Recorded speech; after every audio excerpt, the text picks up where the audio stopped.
Y ahora tenemos el valor C. El valor C es la amplificación sísmica de la estructura.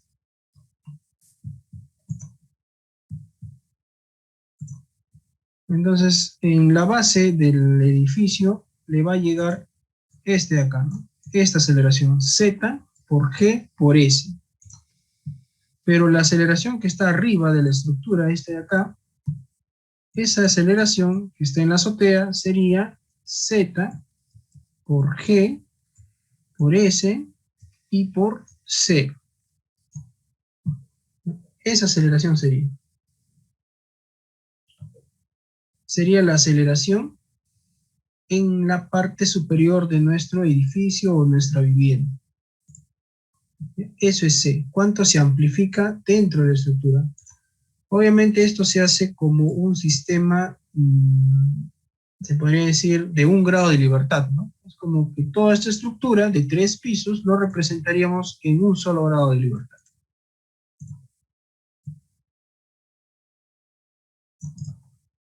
Entonces vamos a tener una sola masa, una sola rigidez y una sola fracción de amortiguamiento. 1 grado de libertad.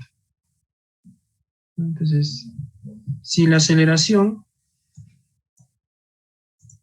que va a entrar en la base es esta, ¿cuánto sería la aceleración de la estructura?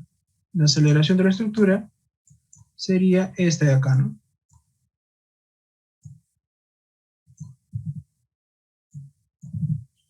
Esta sería la aceleración de la estructura. A eso se refiere el C. O sea, ¿cuánto se amplifica? ¿Cuánto se amplifica? O sea, toda la aceleración de la base, ¿por qué valor me va a dar la aceleración de la estructura?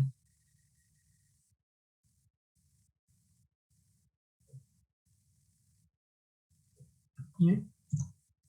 ¿Cuánto vale este valor? ¿No? La norma ya nos da valores, 2.5, cuando el periodo es menor al periodo de la plataforma, 2.5 por TP entre el periodo de la estructura, cuando este periodo está entre la plataforma y el periodo de largos, para periodos largos, y cuando ya es mayor a periodos largos, sería 2.5 por TP TL entre el periodo al cuadrado.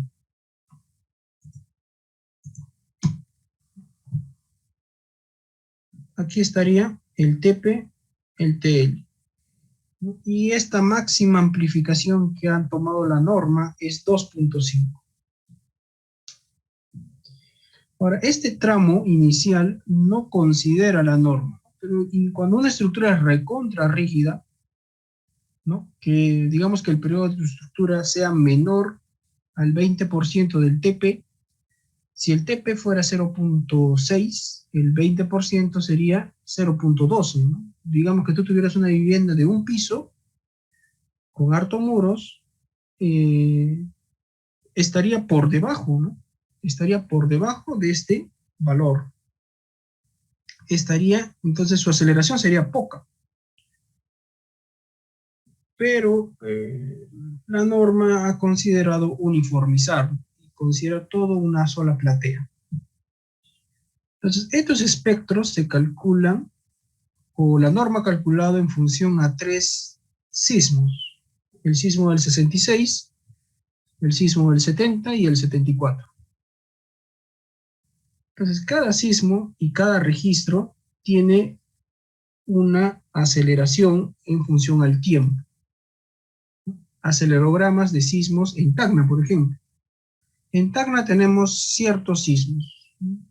Entonces, para ver un ejemplo, hemos utilizado los sismos de Tarapacá, cercano a Tacna, con una magnitud de 7.2. O sea, fue un sismo fuerte, pero a Tacna ha llegado un poco débil, ¿no? No tan fuerte, pero sí fue fuerte. Esto fue el 13 de junio del 2005 y este fue el registro, bueno, que se captó en Tacna. Como pueden ver, no llegó ni siquiera a los 100 centímetros por segundo cuadrado. Ahí tenemos, esto sería en la dirección X y en la dirección Y. De ahí tenemos el sismo de Tacna. Este sí fue 6.5 ml. ¿Ya? Pero ¿por qué nos salió tan bajo? A pesar de que fue una buena magnitud, la aceleración fue baja. Bueno, llegó hasta 160, tampoco no es tan baja, 160 centímetros por segundo cuadrado.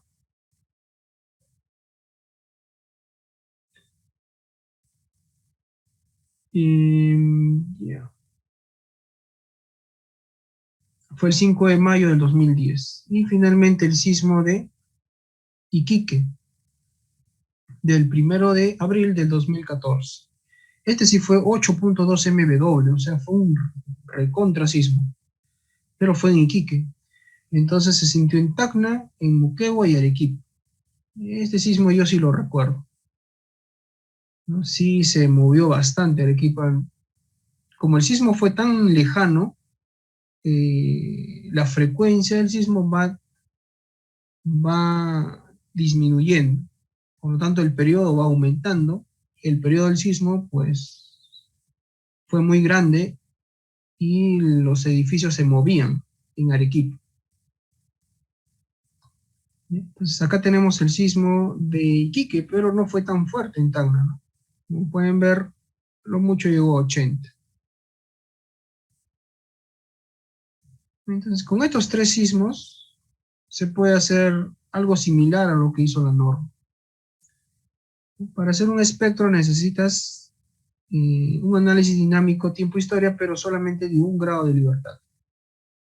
Entonces se utiliza Newmark, ¿no? Newmark, el método de Newmark, y depende de la variación de la aceleración en el tiempo. Generalmente se utiliza una aceleración lineal. ¿Ya? Entonces, para la aceleración lineal tenemos estos parámetros gamma y beta, ¿no? Y acá tenemos las ecuaciones de Newmark. Reemplazas en A, reemplazas en B, en C y en D, y obtienes la aceleración de un paso después a la aceleración anterior. No es algo iterativo.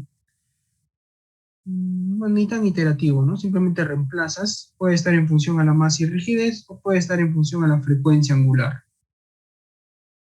¿no? Puedes hacer tu hoja de cálculo y el tiempo, la aceleración del suelo y determinas la aceleración de la estructura, la velocidad y el desplazamiento de la estructura.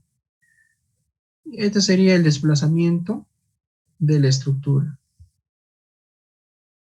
La velocidad y la aceleración de la estructura, debido a un registro. El registro fue del sismo de Tarapacá. Entonces, lo mismo se hizo para los tres sismos y se determinó un espectro de respuesta elástica, que simplemente representa el máximo valor de cada respuesta, ¿no? Por ejemplo, para este periodo, un periodo de 0.4 de la estructura, el máximo desplazamiento fue 0.5, ¿no? 0.5, más o menos. Ese sería el máximo desplazamiento para un periodo de 0.4. Entonces, para un periodo de 0.2, 0.3, 0.7, va a tener máximo desplazamiento de cada uno. Y si en una gráfica hacemos eso, o sea, para cada periodo obtenemos el máximo desplazamiento, podemos armar nuestro espectro de desplazamientos. Por ejemplo, para el sismo de Tarapacá, se hizo un espectro de desplazamiento, que sería este. Para el periodo de 1 segundo es este valor, 2 segundos este valor, 3 segundos este valor, 4 segundos este valor. Espectro de velocidades y espectro de aceleraciones. Espectro de pseudo velocidades y pseudo aceleraciones. La diferencia está en que el espectro de aceleraciones es la máxima aceleración para cada periodo y el espectro de pseudo aceleraciones es el máximo desplazamiento multiplicado por la frecuencia al cuadrado. O sea, no necesitas determinar la aceleración, basta con determinar el desplazamiento y lo multiplicas por la frecuencia al cuadrado. Y esto sería el espectro de pseudoaceleración para ese sismo. Entonces, si intersectamos los 6 sismos, bueno, los 3 sismos en las 2 direcciones, obtenemos este juego de espectros, ¿no? Donde el máximo valor llega a los 400 centímetros por segundo cuadrado. Esto sería de la estructura. En la base está cerca de los 100. Y si lo dividimos todo, ¿no?, entre el valor de la base, o sea, cada sismo lo dividimos entre el valor de la base, o sea, dividimos la máxima aceleración entre, perdón, dividimos cada aceleración entre la aceleración en la base, obtenemos estas gráficas. Y si más o menos sacamos el promedio, sale 2.5.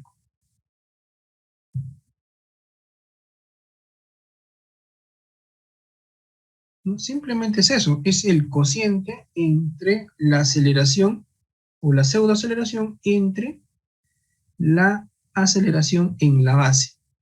Esa relación es 2.5. O sea, ¿cuánto se amplifica, no?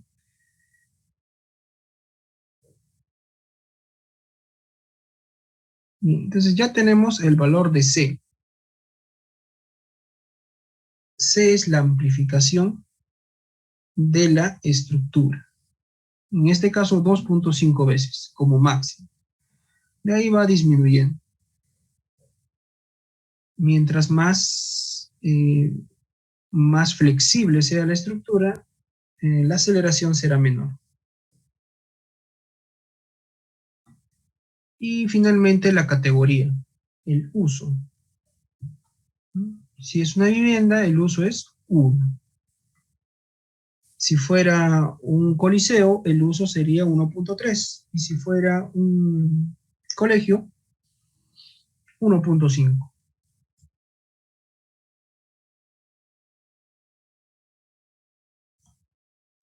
¿No? Acá indica la norma. Cada edificación le corresponde un uso. ¿Y de dónde salieron estos valores de 1.3, 1.5? Pues salieron también de un estudio de peligro sísmico. Entonces, cuando tú utilizas 1, estás utilizando la aceleración, o sea, el valor Z, para un periodo de retorno de 475 años. Y te va a salir una aceleración, que sería tu Z, ¿cierto? El Z.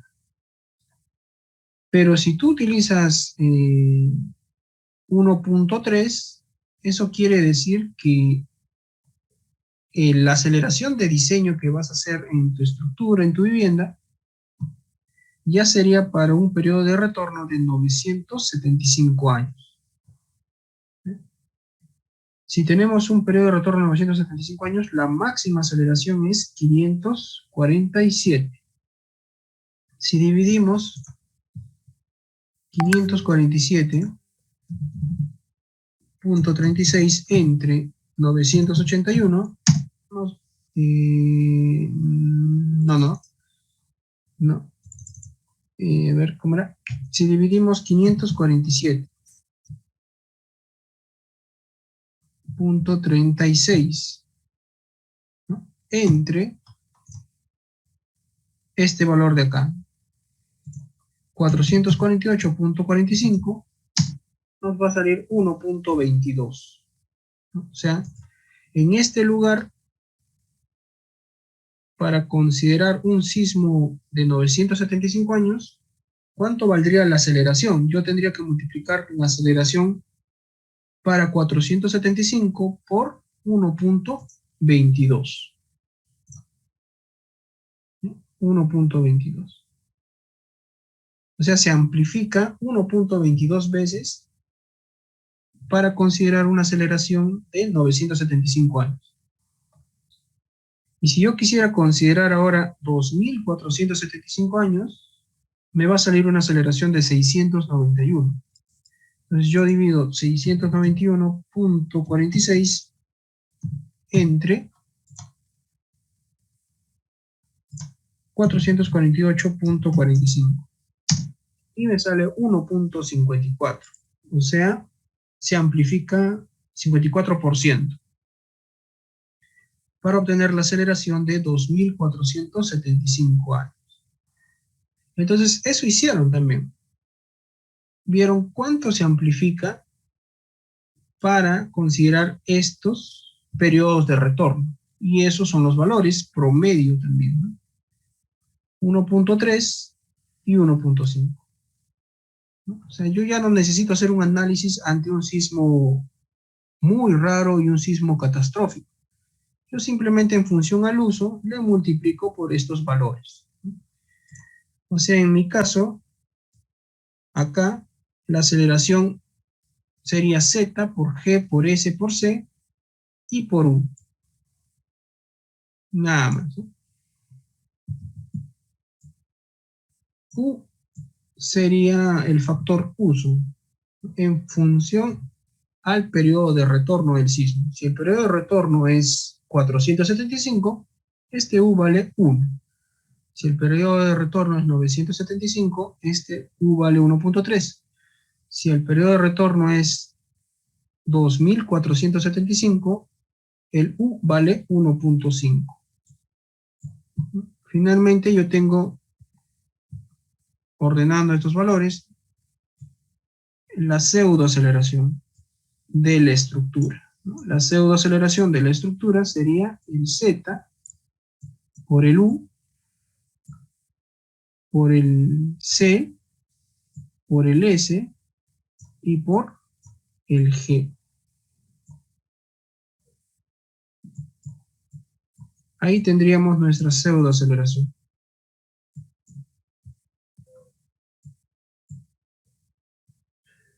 Y nos faltaría un valor más, ¿no? El R. El R depende de la estructura, el material. No, depende del sistema estructural.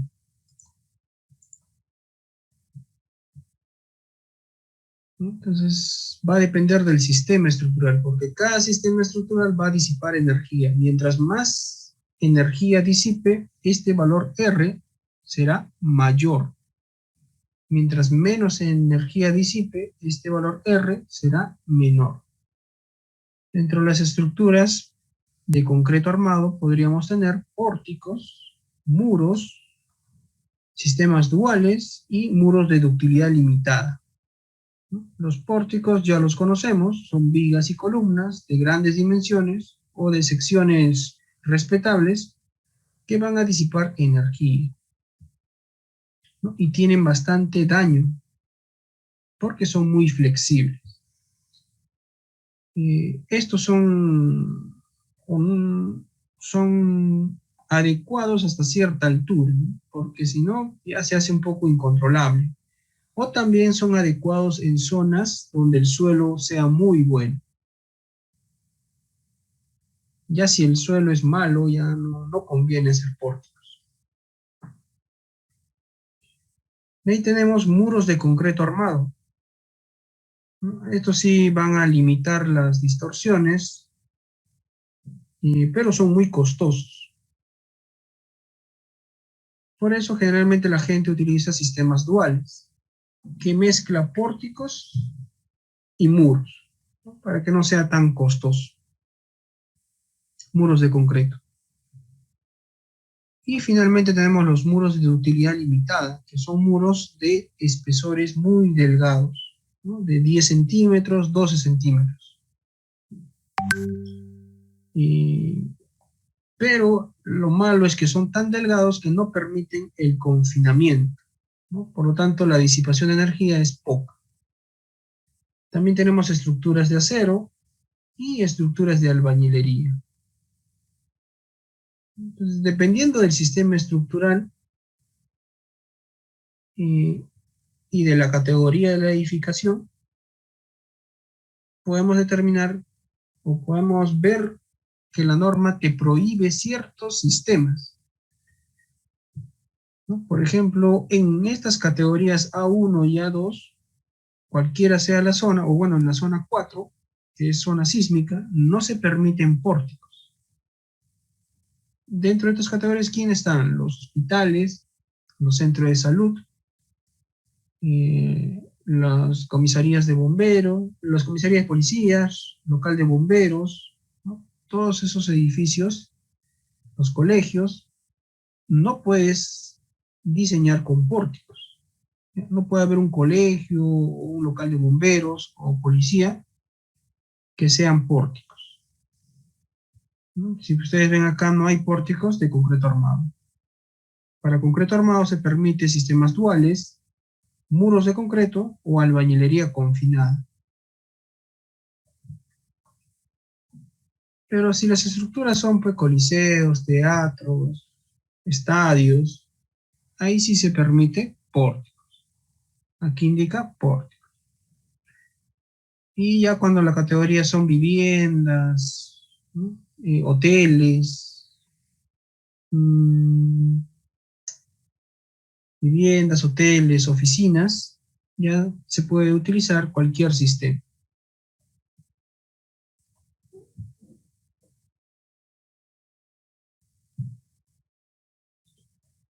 Entonces, dependiendo del sistema estructural, vamos a tener un factor de reducción de resistencia. ¿Correcto? Entonces, este factor de reducción de resistencia depende de tres cosas. El R va a estar formado por un R de sobre resistencia, un R de redundancia y un R de ductilidad.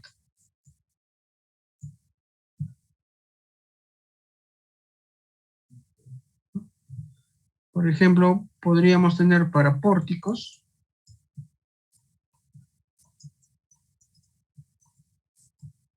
para muros de concreto y para sistemas de muros de ductilidad limitada.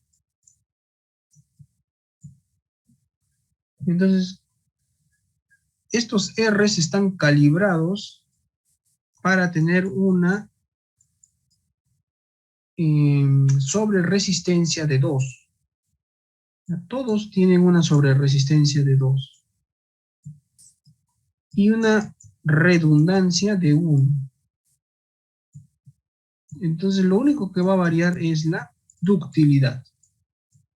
Es lo único que varía. Pórticos, su ductilidad sería 4. Muros, su ductilidad sería 3. Y dual, ductilidad limitada, su ductilidad sería 2. Por lo tanto, los R serían 8, 6 y 4. ¿Ya? O sea, lo que te va a diferenciar es la ductilidad. La ductilidad. Y con eso podemos tener estos valores. En nuestro caso, pórticos, necesitamos R8. Pero para utilizar R8 necesitamos esa ductilidad. Debemos asegurar esa ductilidad. Si nuestra ductilidad no es adecuada, no vamos a lograr R8. Mientras que albañilería confinada, R vale 3. R sería 3.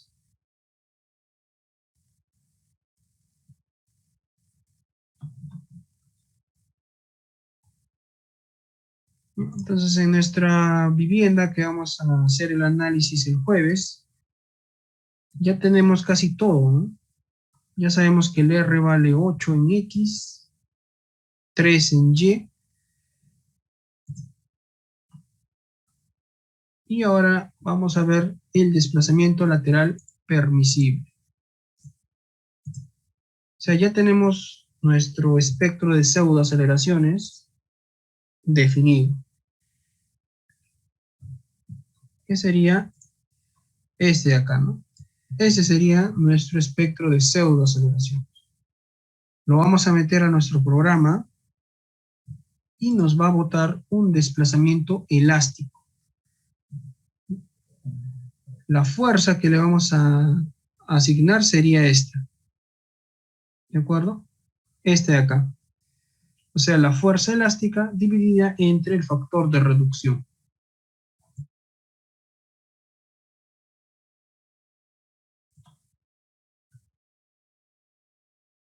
¿De acuerdo?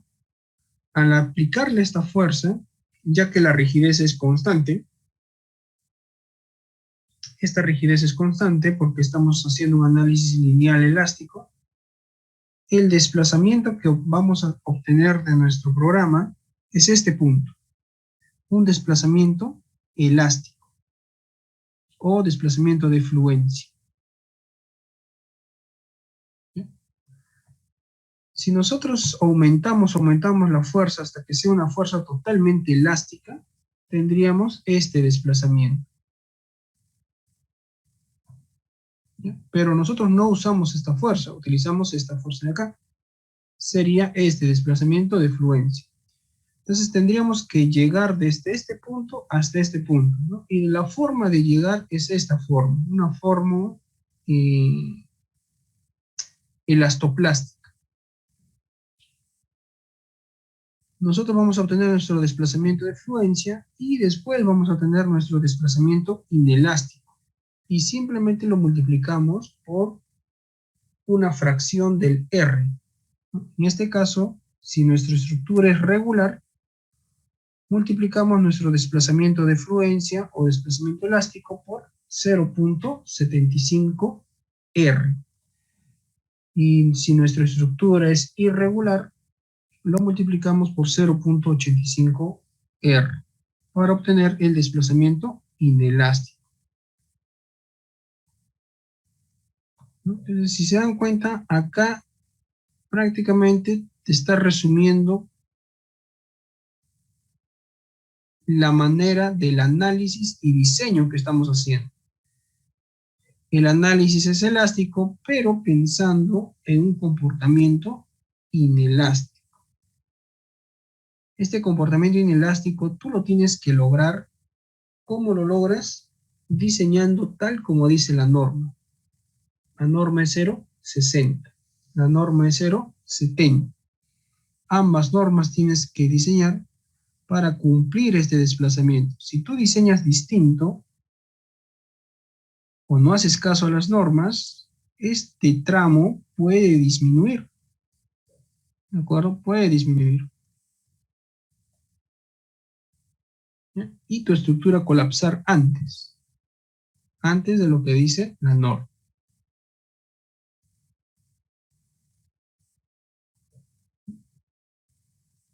Finalmente, en nuestras consideraciones sísmicas debemos hacer un resumen de lo que vamos a utilizar y esto se coloca en la memoria de cálculo. ¿De acuerdo? Entonces, acá debemos aclarar que para hacer el análisis en la dirección Y, R vale 3, pero vamos a utilizar un R6, que simplemente es considerar un análisis bajo un sismo moderado, que es lo que indica el ingeniero San Bartolomé. Un sismo moderado utiliza un R6, ya que el Z es 0,45, para considerar un sismo moderado sería Z medios, pero este 2 lo baja y multiplica 3 por 2 igual a 6. Por eso utiliza R6 para un sismo moderado.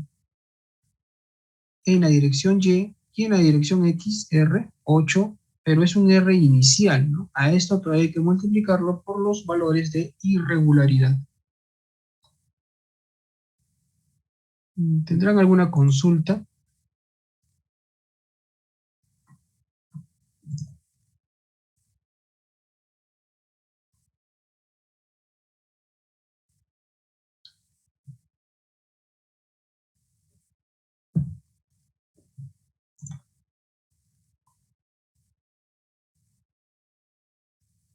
Exacto, es que Los muros de albañilería debemos asegurar que no fisuren ante un sismo moderado. ¿Ya? Entonces, prácticamente lo único que necesitamos son las fuerzas internas, el cortante y el momento, usando un análisis, pero con Z medios. ¿De acuerdo? Z medios. Acá, en vez de Z, va Z medios. Pero tú no le vas a colocar Z medios. En tu espectro, en el TAPS, no se puede colocar Z medios. Entonces, ese medio, o sea, ese 2, lo bajas y lo multiplicas por el R, que era 3. 3 por 2, 6. Entonces, utilizar un R6 es como utilizar un Z medios. Así de simple.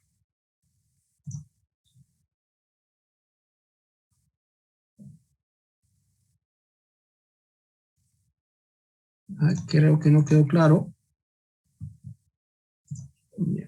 Pues ya quedó claro esta parte, ¿no? Todo lo que hemos hablado para llegar a la expresión que ya conocíamos. ¿Ya? Entonces, si nuestra estructura es de albañilería, el espectro de pseudoaceleraciones va a ser igual al Z por el U, por el C, por el S, entre el R, que vale 3 por el G. ¿Ya? Pero este Z que tú vas a colocar sería para un sismo severo, que viene cada 475 años. Pero yo quiero para un sismo moderado, porque así tengo que hacer el análisis. Entonces, para considerar un sismo moderado, lo único que tendría que hacer es utilizar un Z medios. Así de simple.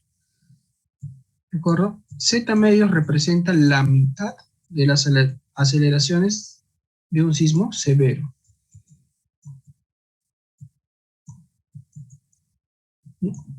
Este 2 lo bajo. Entonces sería pseudoaceleraciones va a ser igual a Z UCS entre R igual a 6 por la gravedad.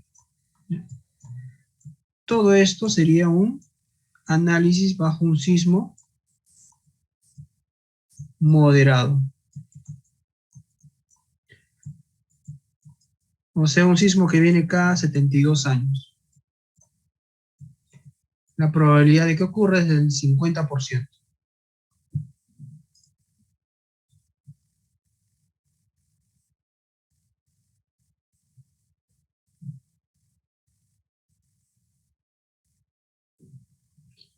La inclinación influye cuando supera los 30 grados. En este caso, no va a superar los 30 grados con respecto a un eje, ¿no?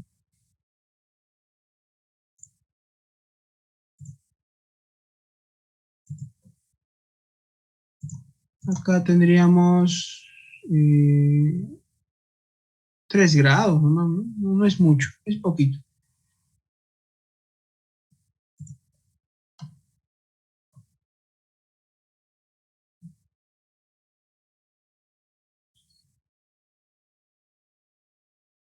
No. Si tu sistema estructural es pórticos, el análisis tiene que ser bajo un sismo severo.